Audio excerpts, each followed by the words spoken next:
Namaste.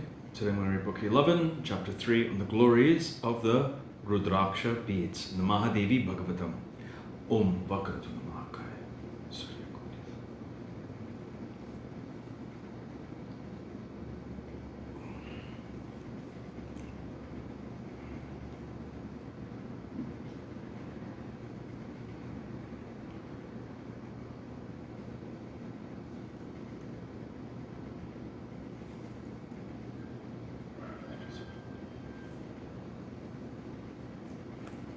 Hari Om Tat Sat. Sri Narayana said, O Narada, they are the 6 kinds of Achmana. Suddha, 2. Smarta, 3. Puranic, 4. Vedic, 5. Tantric, and 6. Srauta. The act of cleaning after evacuating oneself of urine and feces is known as Suddha Saucha. After cleaning, the Achman that is performed according to rules is named as Smarta and Puranic. In places where the Brahma Yajna is performed, the Vedic and Srauta Achmanas are done. And where acts, example, the knowledge of warfare, are being executed, the Tantric Achman is done. And then he is to remember the Gayatri mantra with Pranava Om and fasten the lock of hair on the crown of his head, thus controlling all the hindrances. Bhina Bandhanam. Bhigna Bandhanam. Sipping again, he is to touch his heart, 2 arms and his 2 shoulders. After sneezing, spitting, touching the lower lip with teeth, accidentally telling a lie, and talking with a very sinful man, he is to touch his right ear, where the several devas resides. On the right ear of the Brahmanas reside fire, water, the Vedas, the moon, the sun, and the Vayu, wind. Then one is to go to a river or any other reservoir of water, and there to perform one's morning ablutions and to cleanse his body thoroughly. For the body is always unclean, and dirty, and various diets are being excreted out of the 9 holes, doors in the body. The morning bath removes all these impurities. Therefore, the morning bath is essentially necessary. The sins that arise from going to those who are not fit for such purposes, from accepting gifts from impure persons, or from the practice of any other secret vices, all are removed by the morning ablutions. Without this bath, no acts bear any fruit. Therefore, every day this morning bath is very necessary. Taking the kusha grass in hand, one is to perform one's bath and sandhya. If for 7 days the morning ablutions are not taken, and if for 3 days the sandhyas are not performed, if for 12 days the daily homas be not performed, the brahmanas become sudras. The time for making the homa in the morning is very little. Therefore, least ablutions be done fully, which would take a long time, and hence the time for the homa might elapse. The morning bath should be performed quickly. After the bath, the pranayama is to be done. Then the full effects of bath are attained. There is nothing holier in this world or in the next than reciting the Gayatri. It saves the singer who sings the Gayatri, hence it is called Gayatri. During the time of pranayama, one must control one's prana and apana vayus, i.e. make them equal. The Brahmin, knowing the Vedas and devoted to his dharma, must practice pranayama 3 times with the repetition of Gayatri and Pranava and the 3 Vyarhitis, Om Bhu, Om Bhuva, Om Swaha. While practicing, the muttering of Gayatri is to be done 3 times. In pranayama, the Vedic mantra is to be repeated. Never a Laukika mantra is to be uttered. At the time of pranayama, If anybody's mind be not fixed even for a short while, like a mustard seed on the apex of a cow horn, he cannot save even 101 persons in his father's or in his mother's line. Pranayama is called sagarbha when performing with the repetition of some mantra. It is called agarbha when it is done simply with mere meditation without repeating any mantra. After the bathing, the tarpanam with its accompaniments is to be done, i.e. the peace offerings are made with reference to the devas, the rishis and the pitris, whereby we invoke the blessings from the subtle planes where the high-souled persons dwell. After this, a clean pair of clothes is to be worn, and then he should get up and come out of the water.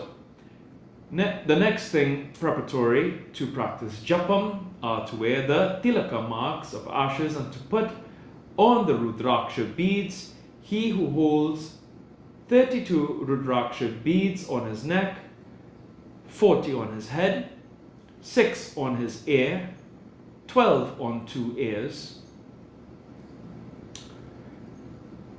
24 beads on 2 hands, 12 on each hand, 32 beads on 2 arms, 16 on each, 1 bead on each eye, and 1 bead on the hair on the crown, and 108 beads on the breast, 251 in all, becomes himself Mahadeva. One is expected to use them.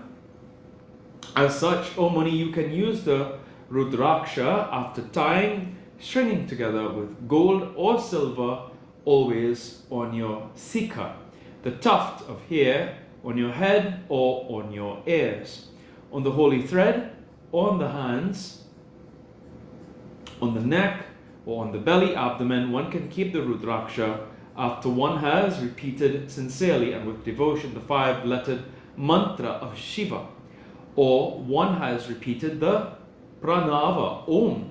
Holding the Rudraksha implies that the man has realized the knowledge of Shiva, Tattva, or Brahman. The Rudraksha bead that is placed on the tuft or on the crown hair represents the Tara Tattva, i.e. Omkara. The Rudraksha beads that are held on the 2 ears are to be thought of as Deva and Devi, Shiva and Shakti. The 108 Rudraksha beads on the sacrificial thread are considered as the 108 Vedas, signifying the full knowledge as 16 digits of the moon completed on the arms are considered as the Dik quarters on the neck are considered as the Devi Saraswati and Agni fire. The Rudraksha beads ought to be taken by men of all colors and castes. The Brahmanas, Kshatriyas and Vaishyas should hold them after purifying them with mantras, i.e. knowingly, whereas the Sudras can take them without any such purification by the mantras, i.e. unknowingly. By holding or putting on the Rudraksha beads, persons become the Rudras incarnate in flesh and body. There is no doubt in this. By this, all the sins arising from seeing, hearing, remembering, smelling, eating prohibited things, taking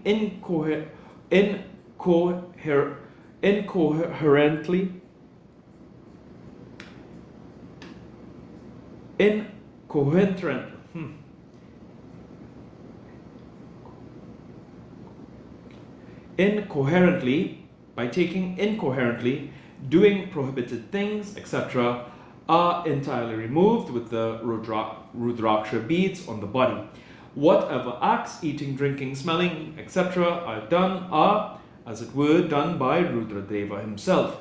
O great Muni, he who feels shame in holding and putting on the Rudraksha beads can never be freed from this samsara, even after the Koti births. He who blames another person holding Rudraksha beads has defects in his birth, is a bastard. There is no doubt in this. It is by holding on Rudraksha, that Brahma has remained steady in his Brahmahood, untainted by, and the Munis have been true to their resolve. So there is no act better and higher than holding the Rudraksha beads. He who gives clothing and food to a person holding Rudraksha beads with devotion is freed of all sins and goes to the Shiva Loka. He who feasts gladly any holder of such beads at the time of Shraddha goes undoubtedly to the Pitri Loka. He who washes the feet of a holder of Rudraksha and drinks that water is freed of all sins and resides with honor in the Shiva Loka. If a Brahmana holds with devotion the Rudraksha beads with a necklace of gold, he attains the Rudrahood. O intelligent one, whoever holds with or without faith and devotion the Rudraksha beads with or without any mantra is freed of all sins and is entitled to the Tattvajnana. I am unable to describe fully the greatness of the Rudraksha beads. In fact, all should by all means hold the Rudraksha beads on their bodies. Note, the number 108, 108 signifies the 108 Vedas, the Brahman, the source of all wisdom and joy. Here ends the third chapter of the 11th book on the glories of the Rudraksha beads in the Maha Puranam Srimad Devi Bhagavatam of 18,000 verses by Maharishi Ved Vyasa. Om Jayanti Mangala Kali Patraka.